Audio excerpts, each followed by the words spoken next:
नमस्कार, न्यूज 24 पर आप देख रहे हैं सबसे बड़ा सवाल। आपके साथ मैं हूं अखिलेश आनंद। यह महज संयोग है कि 26 मई को केंद्र की मोदी सरकार के 1 साल पूरे हो रहे हैं और दिल्ली के केजरीवाल सरकार के आज 100 दिन पूरे हो गए। दोनों सरकारें अपनी अपनी सरकारों के कामकाज के बखान में जुटी हुई हैं।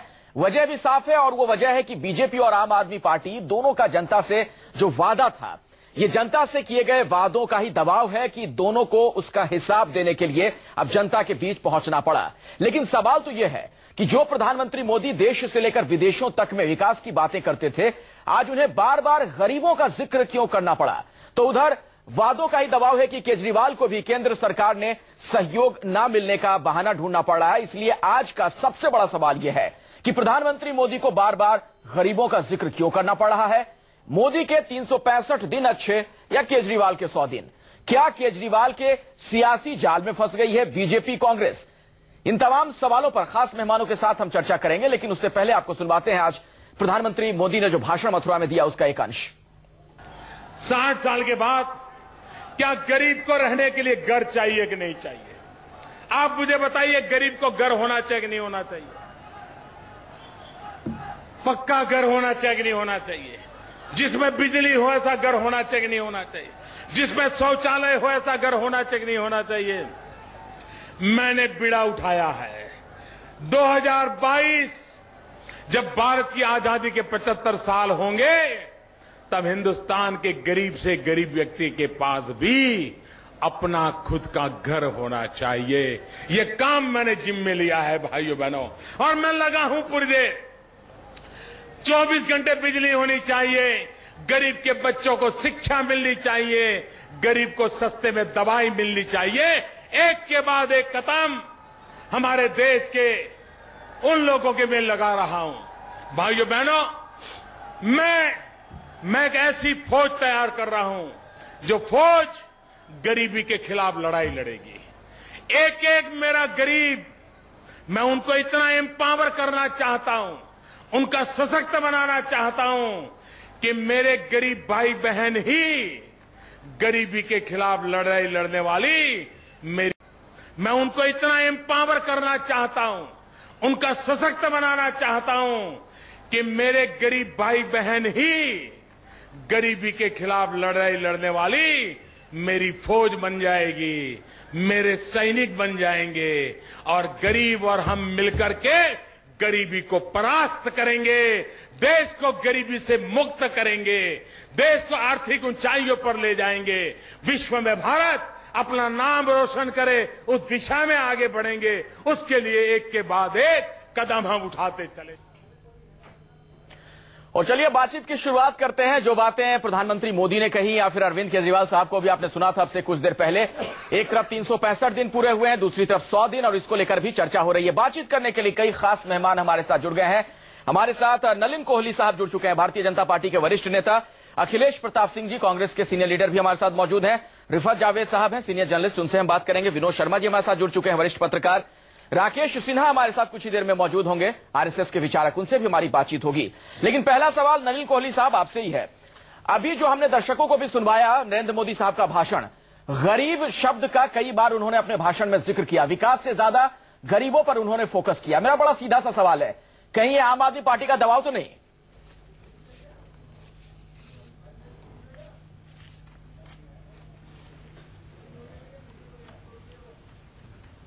नलिन कोहली जी, क्या मुझे सुन पा रहे हैं? शायद कोई तकनीकी खामी आ गई है। लेकिन विनोद शर्मा जी, इसे कैसे जोड़कर देखा जाए? यही सवाल आपसे है सर, बार बार गरीब क्यों? नहीं, हम अपेक्षा करते हैं किसी भी प्रधानमंत्री से कि गरीबों की बात करें। नहीं तो विकास की बात अब तक ज्यादा कर रहे थे। देखिए, विकास तो भी गरीबों के लिए भी विकास है, और मैं ये समझता हूं कि अब कथनी और करनी में जो फर्क अभी तक नजर आया एक बरस में, अब समय आ गया कि उस फर्क को कम किया जाए। देखिए, इनके अंदर की पार्लियामेंट्री पार्टी मीटिंग में एक एमपी ने खड़े होकर, बलिया से जो एमपी, उन्होंने कहा कि जमीन पे जो आप दावे कर रहे हैं वो नजर नहीं आ रहे। अरुण शौरी साहब ने कहा कि प्लेटों की आवाज तो आ रही है, खाना नहीं आया अभी तक। ये सब जब बातें कही जा रही हैं तो उससे स्वाभाविक है कि प्रधानमंत्री इस पे विचार उन्होंने किया होगा।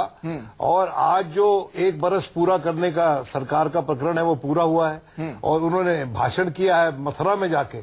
मथुरा में जाके इसलिए भाषण किया है कि उनको पता है कि देहातों में जो आस्था जती थी उनके लिए जब वो इलेक्शन लड़ने उत्तर प्रदेश गए थे, शायद वो आज के दिन डगमगा रही है।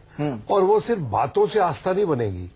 जब तक आप किसान को पानी, उसको बिजली, उसको उसकी उपज का सही दाम और उसकी उपज के नुकसान के एवज में उसको सपोर्ट, उसको रिलीफ नहीं देंगे, जब तक उसके बच्चों को शिक्षा के लिए स्कूल नहीं देंगे, उसके बगल में डिस्पेंसरी नहीं देंगे, तब तक ये स्थिति सुधरने वाली नहीं है। और मैं बताना चाहता हूं आखिरी चीज, ज्यादा नहीं बोलना चाहता हूं।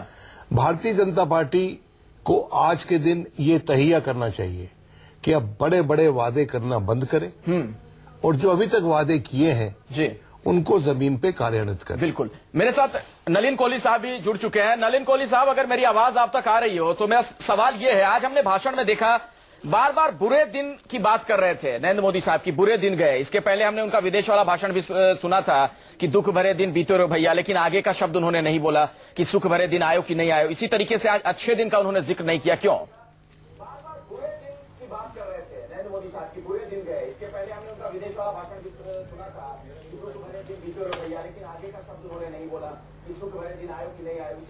नलिन कोहली जी, क्या आप मुझे सुन पा रहे हैं? अखिलेश जी, एक तकनीकी दिक्कत है। मैं टीवी से आपका ऑडियो सुन रहा हूं तो आहिस्ता कर दूंगा, तो बीच में अगर आप रोकेंगे या कुछ कहेंगे तो मेरे लिए संकट हो जाएगी, मैं समझ नहीं पाऊंगा। मुझे कान में ऑडियो नहीं आ रहा है। हाँ, टीवी के माध्यम से मैंने आपके प्रश्नों को सुन लिया है, लेकिन अब मैं उसकी ऑडियो कम करूंगा स्वाभाविक रूप से, तो आप बीच में अगर कुछ पूछेंगे तो मैं सुन नहीं पाऊंगा।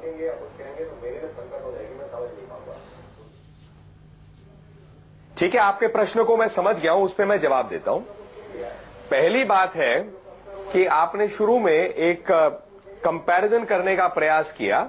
मैं इस कंपैरिजन को नहीं स्वीकारता। मोदी जी की सरकार देश की सरकार है और वो अपना काम कर रहे हैं। हर राज्य की सरकार और हर यूनियन टेरिटरी की सरकार अपने अधिकार से अपने वादे और अपने काम पे लगेंगे। आज तक तो मैंने पौंडीचेरी की सरकार को देखा नहीं कि आप कभी लाए हो टीवी पे और उसको देश की सरकार के साथ बोले कि इनको कंपेयर करिए, क्योंकि दिल्ली राजधानी है तो शायद आप लोग को लगता है कि दोनों सरकारें को कंपेयर करना चाहिए। एक का 100 दिन हो गए, दूसरे का 365। आप उनके काम पर उनका आकलन करिए, हमारे काम पर हमारा आकलन करिए, और इस प्रकार से सारी सरकारें कितना काम कर रही है जनता के सामने सत्य चले जाएगा। दूसरा प्रश्न आपका था गरीबों को लेके, क्या हमने विकास छोड़ दिया या क्यों बोला? तो जो विनोद जी भी बोले, सरकार के अधिकांश काम तो गरीबों के लिए, और जो वो स्कीम्स बता रहे थे उस स्कीम्स के बारे में या क्या क्या किया उन्होंने बताया। जब शुरू में आए थे तो पिछले साल उन्होंने संसद में कहा 3 वाक्य, गरीबों की सरकार, महिलाओं की सरकार और युवाओं की सरकार। तो जब उस पे लगे तो वो अपना ब्यौरा देंगे। आप किस चीज से कंपेयर करते हैं, 1 साल पहले की स्थिति और आज की स्थिति? तो उन्होंने ये कहा। तीसरी बात है कि क्या बड़े बड़े वादे हुए, ग्राउंड पे नहीं उतरे? तो मैं 2-3 ही उदाहरण दे रहा हूं। स्वाभाविक है सारे काम नहीं हुए हैं 1 साल में, ना उन्होंने ऐसे कहा ना कहीं भाजपा कह रही है। हमारे पास 5 साल है जिसमें हम अपना रिपोर्ट कार्ड लेके जाएंगे। लेकिन प्रधानमंत्री जनधन योजना के 15 करोड़ अकाउंट खुले हैं पिछले 8 महीने में। 12 करोड़ लोगों को गैस डायरेक्टली मिल रहा है। कह सकते हैं लोग कि इससे पहले यूपीए सरकार ने भी पेशकश की। नलिन, जो बातें आप कह रहे हैं, प्रधानमंत्री मोदी भी इसका जिक्र कर चुके हैं। मैं दरअसल कुछ क्रॉस क्वेश्चन करना चाह रहा था, लेकिन मैंने बीच में आपको टोका नहीं। आप मेरी आवाज चूंकि नहीं सुन पा रहे हैं, ऑडियो में कोई दिक्कत, मैं दोबारा आपके पास लौटता हूं। लेकिन अखिलेश प्रताप सिंह जी, अब आपसे मेरा सवाल है, आज प्रधानमंत्री मोदी ने बार बार जब ये बात कही कि बुरे दिन चले गए हैं, तो उन्होंने एक बात और कही कि कुछ लोगों के बुरे दिन जो हैं वो आ गए हैं, और जिनके बुरे दिन आए वो चीखते रहे, चिल्लाते रहे, उनके आने वाले दिनों में और बुरे दिन आएंगे। इशारा आप ही लोगों की तरफ था।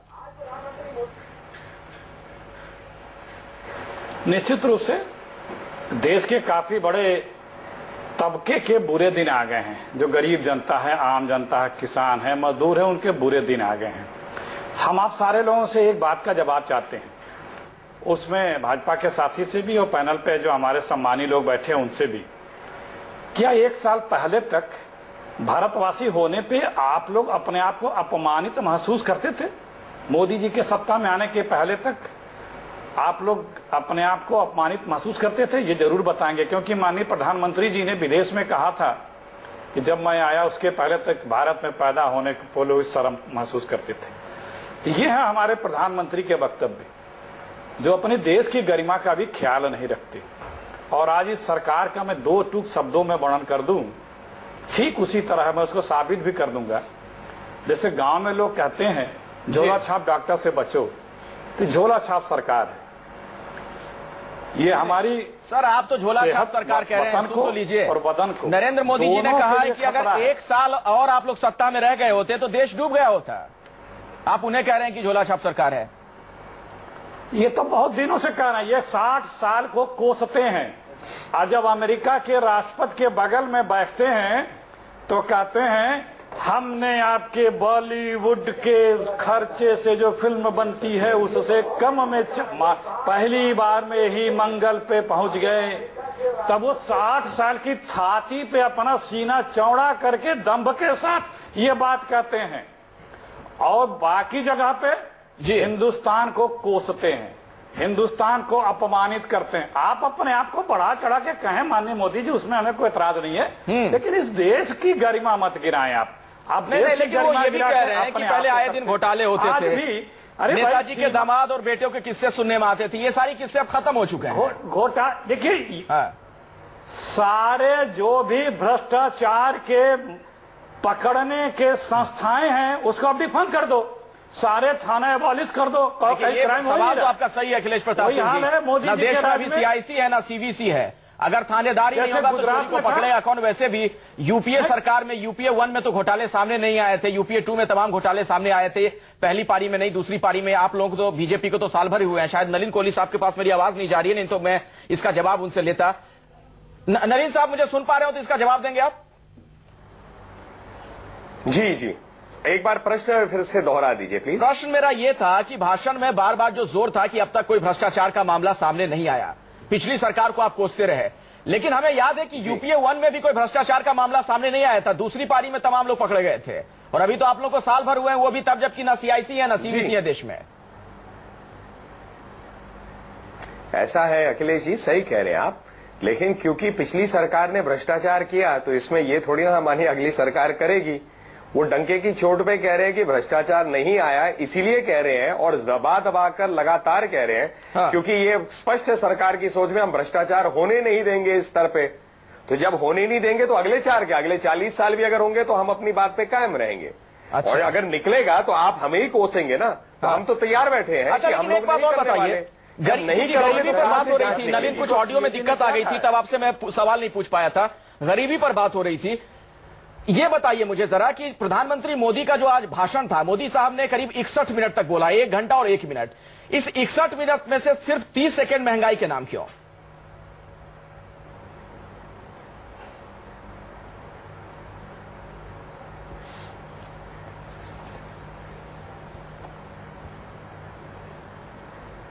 नलिन जी क्या मुझे सुन आपने पूछा? जी जी, आप ही से सवाल था सर। हाँ, आ गई आवाज, आ गई। हाँ, ऐसा अखिलेश जी, मुझे लगता है कि प्रधानमंत्री जी के पास समय नहीं रहा होगा कि आपसे वो सुझाव ले ले कितने समय कितने शब्द उनको इस्तेमाल करने किस टॉपिक पर। तो अच्छा। उन्होंने अपनी सारी बातें रखी। हाँ। अब ऐसा है, अगली बार जब भाषण देंगे तो आप कहेंगे पिछली बार उन्होंने अपने भाषण में ये कहा था, इस भाषण में उन्होंने नहीं कहा। नलिन कोहली साहब, ये बात जिस तरह से आप समझाने की कोशिश कर रहे हैं, इतना गरीबों, एक मिनट, सरल भाषा में ना समझाएं। देखिए दिक्कत ये है, जवाब आप किसी भी चीज को जब बोलते हैं तो मुद्दा उठाते हैं तो आपकी प्राथमिकता प्रायोरिटी का इससे पता चलता है। भाषा में समझाना भी एक कला है जी।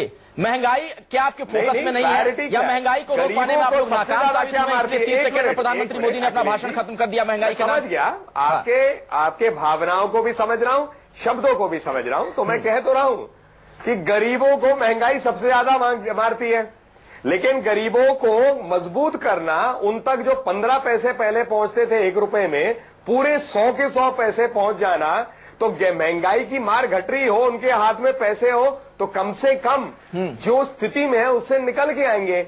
इस सरकार की सोच भिन्न है, पिछली सरकारों से अलग है, और जितने वादे किए उन पर पूरे करने के लिए प्रयास कर रहे हैं। आप आंकिएगा और जरूर हमारे को जब टर्म खत्म होता है आप ही लोग सामने रखेंगे जनता के कितनी चीजों को हमने हासिल किया। ठीक है, समझ गया आपकी बात नलिन कोहली साहब। रिफत जावेद जो स्पष्ट हो गई है, जो काम और हो रहे हैं उनके बारे में बताएं। ठीक है रिफत जावेद साहब, काला धन, जमीन अधिग्रहण और महंगाई पर 30 सेकंड और काला धन और जमीन अधिग्रहण पर एक शब्द भी नहीं, क्यों? देखिए विनोद जी ने बहुत अच्छी बात कही। जो हमने इलेक्शन के पहले मोदी जी ने बड़े बड़े वादे किए थे, बड़े बड़े वादे करना, लुभावने वादे करना, इलेक्शन जीतने का एक हथियार तो हो सकता है, लेकिन इस मुल्क में जहाँ पे तकरीबन 30 राज्य हैं और असेंबली इलेक्शन है और हर तरह के इलेक्शन हैं, तो ये हर जगह ये हरबा आपका इस्तेमाल नहीं हो पाएगा, कामयाब नहीं हो पाएगा, जिसका नतीजा दिल्ली में मिल गया। अब देखिए उन्होंने जो वादे किए थे काले धन के ही नहीं किए थे बल्कि महंगाई के किए थे। मुझे याद है जब मोदी जी प्राइम मिनिस्टर बने थे तो इंटरनेशनल मार्केट में जो कच्चे तेल का रेट था तकरीबन $140 पर बैरल था और हम यहाँ पे पर लीटर देते थे तकरीबन 65 रुपया। अभी ये हो गया 65 से $70 पर बैरल हो गया, लेकिन हमें 70 रुपये पर लीटर देना पड़ रहा है। तो दुनिया के किसी भी कंट्री में अगर आप देखें तो इंटरनेशनल मार्केट में जो रिडक्शन हुआ है उसका सीधा फायदा लोगों को हो रहा है, यहाँ पे नहीं हो रहा है हमें ये। ठीक है, चाहे फॉरेन पॉलिसी देख लीजिए, उन्होंने कहा कि 1 सर के बदले हम 20 सर लाएंगे। इतने इंकर्जन्स हुए कश्मीर में, इतने इंकर्जन्स हुए पाकिस्तानी ट्रूप्स के जरिए। हमने क्या किया? पाकिस्तान का जिक्र करें तो उसके जो पाकिस्तान के साथ जो हमारी पॉलिसी रही है उसमें बड़ा कंफ्यूजन रहा है कि कभी हम उनको बुलाते हैं अपने स्वेरिंग सेरेमनी में, कभी हम बायलैटरल टॉक्स कैंसिल कर देते हैं, फिर अपने मिनिस्टर्स को उसी हुर्रियत लीडर्स के साथ फंक्शन में भेजते हैं। तो ये जो सारी चीजें हैं, अभी इनके पास 4 साल है, इन तमाम गलतियों को सुधारने का अच्छा मौका है इनके पास।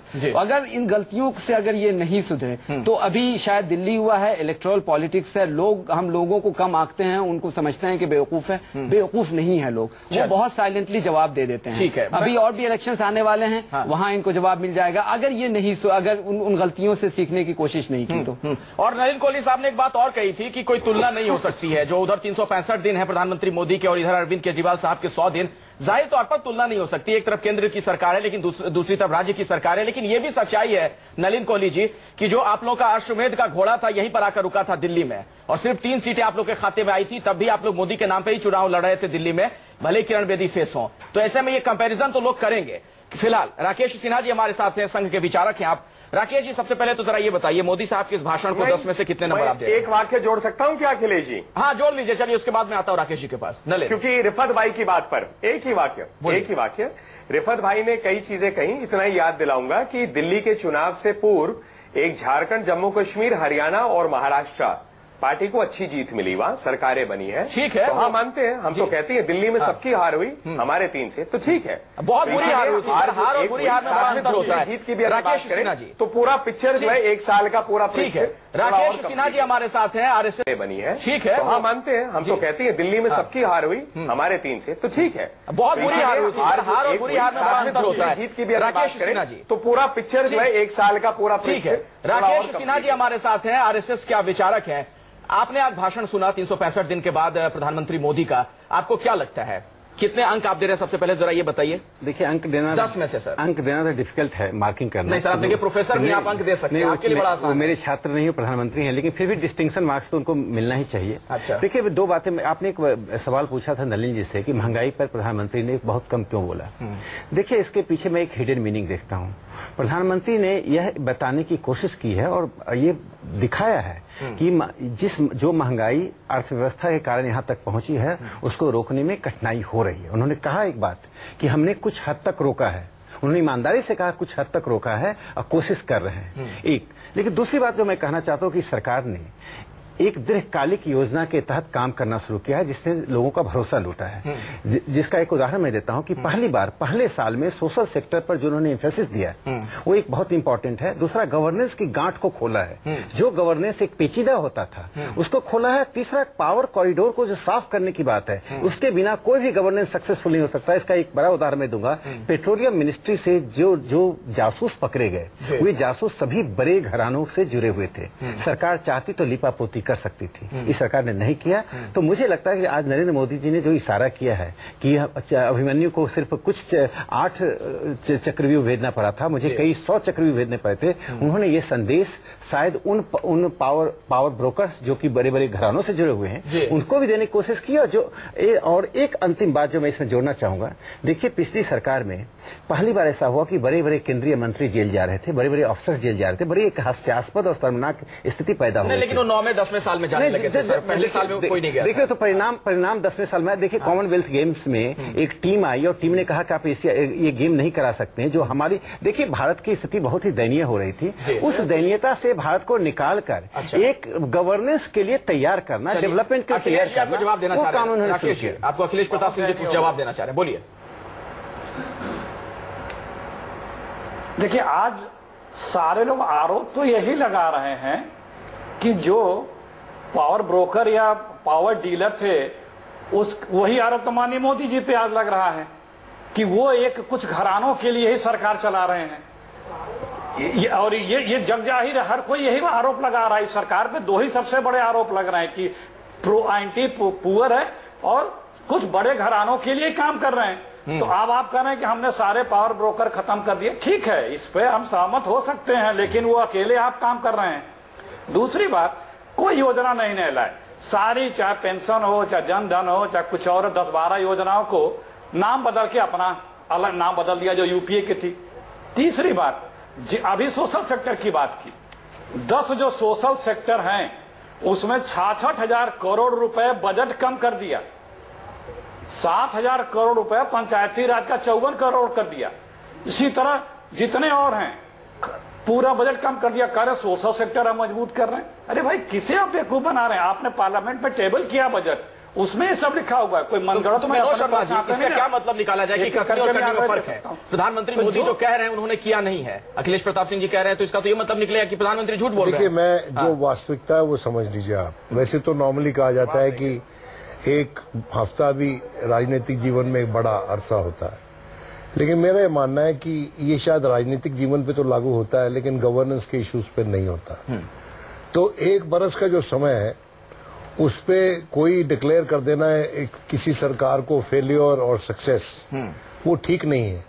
तो जब मैं इस सरकार को फेलियर डिक्लेयर करता हूं तो साथ साथ ये भी कहता हूं कि नलिन कोहली अगर उसको सक्सेस डिक्लेयर करता है तो वो भी गलती कर रहा है और मैं भी गलती कर रहा हूं। कोई भी सरकार 1 बरस में सक्सेसफुल नहीं डिक्लेयर हो सकती, ना वो फेलियर डिक्लेयर हो सकती है। अच्छा, 1 बरस में आज के दिन संजीदगी से हमको स्टॉक टेकिंग करनी है कि ये सरकार क्या निजाम सिर्फ बड़े बड़े वादों के दम पे चला रही है या उनको निभाकर जमीन पे चला रही है। चलिए एक ब्रेक लेना पड़ेगा विनोद जी। और इसलिए ये एक ऑडिटिंग की जरूरत है, बड़ी सीरियस ऑडिटिंग की जरूरत है, सरकार को खुद करनी चाहिए। लेकिन एक सवाल मोदी जी मथुरा चल के गए जी, मैं पूछना चाहता हूं कि मथुरा में क्या विकास हुआ है पिछले 1 बरस में? बता दीजिए 1 2 3 4 5। हेमा मालिनी पहले बताती है अपनी स्पीच में क्या विकास हुआ है, उसके बाद मोदी जी वहां बोलते हैं क्या मथुरा इसलिए गए हैं, खस्ता हाल है विनोद शर्मा, क्या मथुरा इसलिए गए हैं, क्या वो मथुरा इसलिए गए हैं कि वो उत्तर प्रदेश में पड़ता है, क्या वो मथुरा इसलिए गए हैं कि उसका सीधा सीधा संबंध हम हिंदुओं की आस्था के साथ जुड़ा रुकना पड़ेगा। लेकिन एक बड़ा सवाल यह भी है कि प्रधानमंत्री मोदी के 365 दिन और उधर दिल्ली में अरविंद केजरीवाल साहब के जो 100 दिन गुजरे हैं, क्या उसकी तुलना की जानी चाहिए? और अगर यह तुलना हो रही है तो इसके पीछे क्या वजह है? इस पर भी हम चर्चा करेंगे एक ब्रेक के बाद। देखते रहिए सबसे बड़ा सवाल।